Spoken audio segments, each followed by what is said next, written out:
लड़की ने बताओ श्रेया से प्रणाम प्रणाम गुरुजी। विश्वामित्र आप, लक्ष्मण जी, भगवान श्री राम और सीता मित्रा, सीता माता, आप सभी को मेरा प्रणाम है। प्रणाम। क्या आप हमें नदी के उस पार पहुंचा सकते हो? जरूर विश्वामित्र जी, परंतु मैं आपको, लक्ष्मण जी को और सीता माता को बिठा सकता हूँ, परंतु भगवान श्री राम को मैं नहीं बिठा सकता। परंतु नाविक भगवान राम को नाव में बिठाने में क्या समस्या है? मैंने कथा सुनी थी कि अयोध्या पत्थर पे स्त्री बन गई थी, तो मेरी नाव है, इसको स्त्री बनने में कोई देर नहीं लगेगी। ऐसा कुछ नहीं होगा बालक। ऐसा होता है विश्वामित्र जी, पत्थर भी निर्जीव था और मेरी नाव भी निर्जीव है। तो मेरे घर में एक स्त्री तो है, एक भी स्त्री बन गई, तो मैं दोनों का मिलान कैसे करूंगा? इस समस्या का भी उपाय हमारे पास है। आप श्री राम के चरणों को गंगा जल से धो लीजिए और सारी रज निकल जाएगी। ये मुझे मंजूर है। भगवान राम आगे पधारो।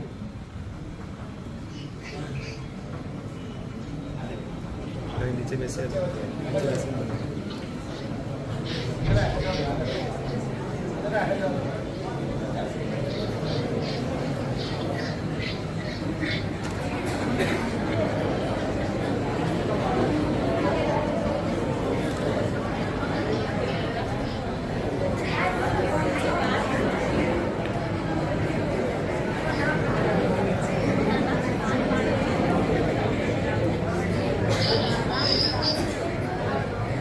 प्रणाम गुरुजी।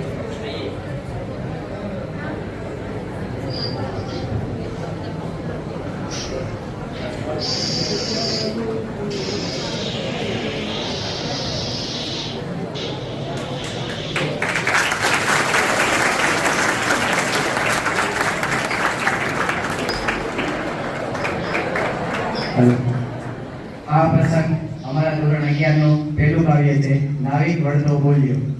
આ ઘટના જોઈને તમને એવું લાગતું હોય છે કે નાવિક ખૂબ માસૂમ છે, નાદાન છે, પણ વાસ્તવિકતા કંઈક અલગ જ છે।